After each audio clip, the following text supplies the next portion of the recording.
everybody. I'm Kate Snow, anchor on Sunday Nightly News and then correspondent during the week. And I've been part of this project that we're doing across all of our NBC platforms this week called Kids Under Pressure, where we're really looking at the state of mental health and our children in this country, which there's some kind of bad headlines about lately. I just want to start by saying these are my kids. This is their artwork. This is my office. So you're getting the real deal. My kids are now, this is an old photo, my kids are now 16 and 13 years old. So when I report on Nightly News tonight about digital distractions in parents and how we're all parents on our screens all the time, looking down all the time, I know what I'm talking about because it's me too. It's not, it's not foreign to me. So the story that I'm talking about tonight is this notion that, parents, we're so worried about our kids using screen time, but maybe we need to look in the mirror because the numbers are kind of outrageous in terms of how much screen time parents, adults are spending. More than 9 hours a day on a screen, on a digital device of some kind, whether it's a computer, a work phone, a personal phone, an iPad, whatever. 9 hours a day. So that means, obviously, while we're parenting, while we're with our kids, we're often holding a phone. We're often reading a text. We're often reading an email. We're sending an email for work. Whatever we're doing, and that's having an impact on our children, unfortunately.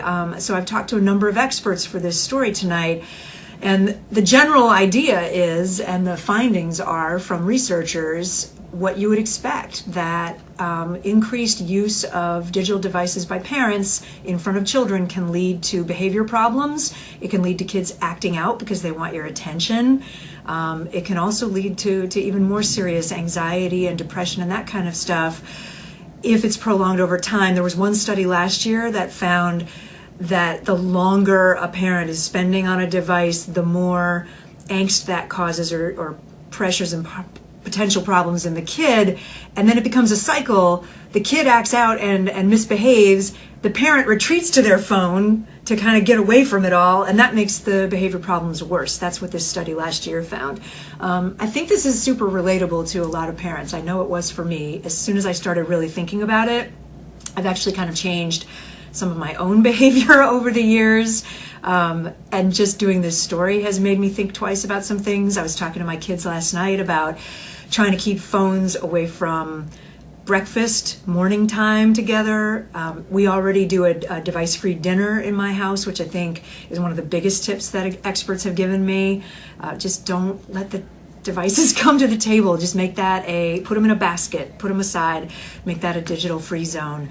If anybody has questions, are there any questions yet? I'm more than willing to answer. Let's start with, so you said you talked to some experts, talked to families. Yeah. What did the families you talked to say? Oh my gosh. So you're going to see this on Nightly News. These cute kids, all between 6 and 10 years old, sat down with me on a playground.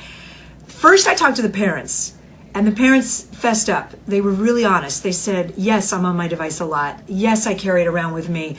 They each had different jobs. Some of them were stay-at-home. Some of them were working parents. But they all said, I'm on it a lot. And I try not to get distracted, but sometimes I do. Then I talked to the kids. Wow, they were brutally honest. Because little kids, they don't have a filter, right? They just tell you what they think. And they told me, like every kid in this country probably, they said, there are times when I can't get mommy's attention. There are times when one of the boys said, there are times when I yell really loud. One of the girls said, sometimes I text my mom or dad, rather, I think it was her dad. I text to get his attention, text him to get his attention. And they also talked about taking the parents' devices and hiding them, putting them in drawers. They were very honest about how they feel when their parents aren't paying attention to them. I said to them, I think my kids sometimes feel if I'm on a phone or a device that's more important to me than my kid is. I think my kids feel that way. And when I said that, they all went, yep, I feel that way too. I feel like mom and dad feel like it's more important to be doing whatever they're doing on their phone than me right in front of them. That's the danger, right, for all of us, is we are inadvertently, not purposefully, sending this signal to our kids that they don't matter as much as this device. And that's not what we mean to do, but it's just happening. One of the psychologists we talked to called it a tear in the fabric of the relationship we have with our kids. And here's another question about Oh, we're getting tight on time. It's signaling us. about how is this? Did the experts say anything about how is this setting an example for kids when parents act that way?